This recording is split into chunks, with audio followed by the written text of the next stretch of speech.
Welcome back into Legacy Beyond Wealth. Glad to have you on the show with us. If you haven't subscribed, please do that. We appreciate that support. Today is all about retirement myths. This is a good one because, look, these aren't all obvious ones, right? There's the subtle belief that these things might sound logical. They're going to feel familiar, might often go unchallenged. And in this world, things are ever changing, right? And really changing very quickly. So it's not that people are careless with these beliefs and these ideas around retirement. It's just that they get repeated over and over, enough so that they sound and feel very true. So I want to make sure that Rob breaks these down. We got 5 to go through today. If you have questions for us, please don't hesitate to reach out. These are some very common myths that everyone can deal with that could wreck your retirement if you aren't careful. So take us into the first myth today, Rob.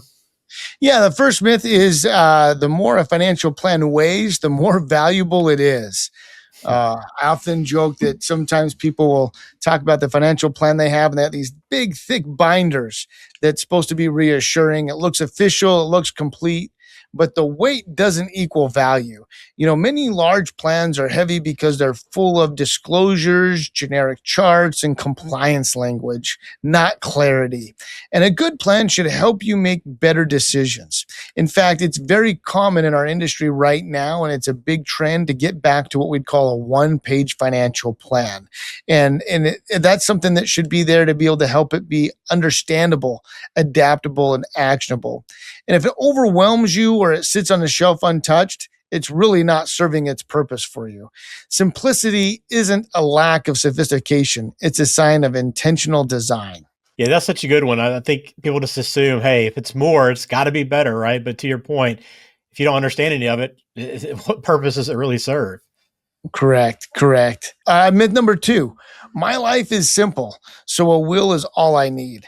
Estate planning isn't just about where assets go. It's about how things function when you're gone. Who pays the bills, who has access to accounts, and what happens immediately, not necessarily months later.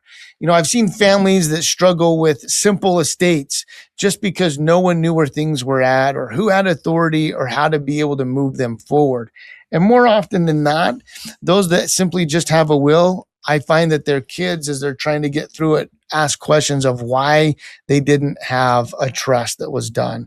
And so it's important to know that a will does play its place, but it's only a piece of a broader plan meant to reduce confusion and emotional burden during a difficult time. And I think too, Rob, I think this kind of plays into what you do every day. Maybe people that think, okay, I don't have a lot of assets, or I don't have a ton of money. I don't need to worry or plan too much about my legacy, but kind of goes to this point, right? I mean, there's so much more to it than just, what your bank account statement is.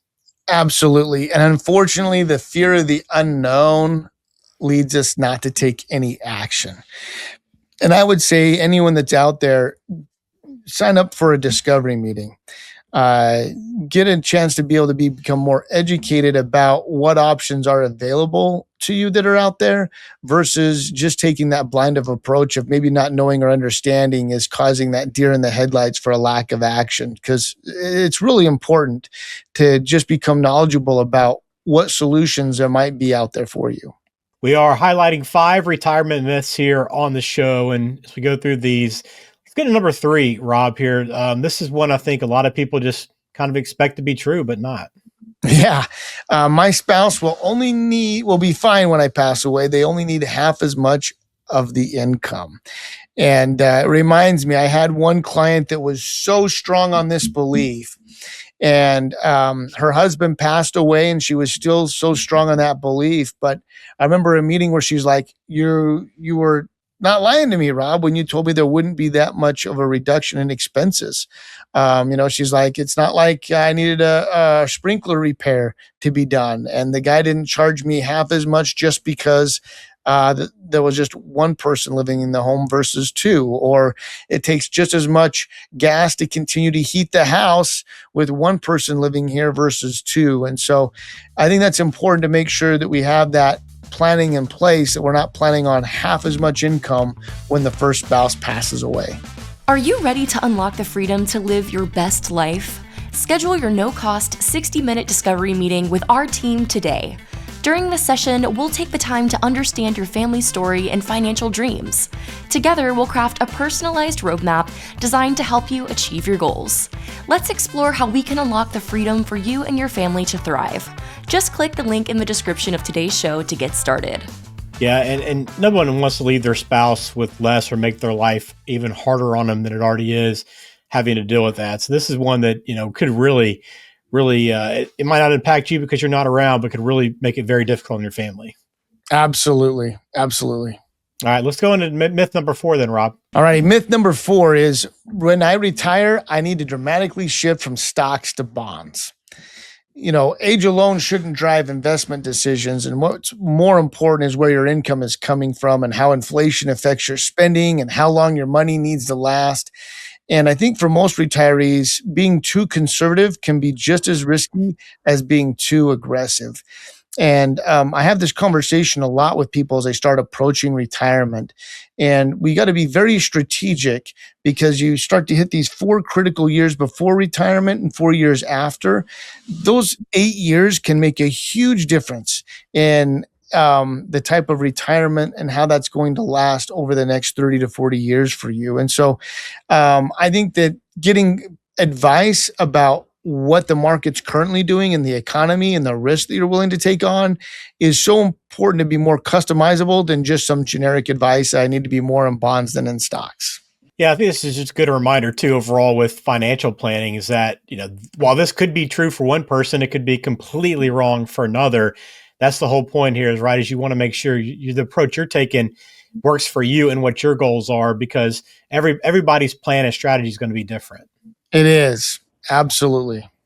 All right, let's wrap it up. Myth number 5 then, Rob, what do we have? Yeah, myth 5. If the market crashes, I'll just stop spending until it recovers. Now, this might sound flexible, but I find that people have a much, much harder time reducing spending than they find increasing spending. And you're still going to need some of those costs that aren't going to go down, like housing, healthcare, food, and insurance. And markets rarely recover on a timeline that matches your income and needs. And, we've talked about this before, but when I was on the city council, Ben, in the town that I live in, I remember following 2008, I was elected in 2012 and the markets were just starting to recover at that point, but water rates had to go up. Taxes had to increase. I remember a lot of people coming in and complaining to the city council at the time that, hey, we can't handle these increases in taxes and fees because we need to wait for these investments to be able to come up or they're on a fixed income. And so I think we always have to plan that that's going to take place. Sometimes when things go down and the economy is bad, we do see cost increase in certain areas. And we got to make sure that the goal isn't just to avoid downturns, but it's to make sure that your income doesn't have to depend on how markets are performing and that you have to take a cut in your income during bad times. That's the difference between hope and a strategy. Yeah, and you got to have a plan. I mean, that's what all this is about, right? It's about removing the doubt and making sure that you understand for any scenario that life's going to throw your way, that you're on the right path. You understand the different reasons for why you're doing things a certain way, right? It's not about just memorizing rules or chasing those perfect scenarios that are out there. It's about understanding how real life works, right? It's about the reality of the situation and preparing for that very thoughtfully. And that's what the team at Axio Wealth Management does every single day with their clients, with their families. And you can learn more about that again by scheduling that discovery call right now by logging on axiowm.com, or just check out the show notes. We have the links in there as well to make it easy for you to get in touch. But 5 myths, right, Rob, that just kind of wrapping it up, final thoughts, these things can wreck a retirement if you aren't prepared. It is. And I think that's where it comes into that, the best way to bust all of these myths is find a trusted professional you can work with that can help navigate those. So you're not just relying upon what you heard someone talk about at work or that you saw on social media or whatever it may be, but something that's customly designed to you, that's really a plan put together to help you unlock the financial freedom to live your best life and not just relying upon myths that might exist out there. All right, very good. Well, we appreciate you watching another edition of Legacy Beyond Wealth with Rob Shelton at Axio Wealth Management. Please subscribe. We'll talk to you again soon. Take care. Thanks.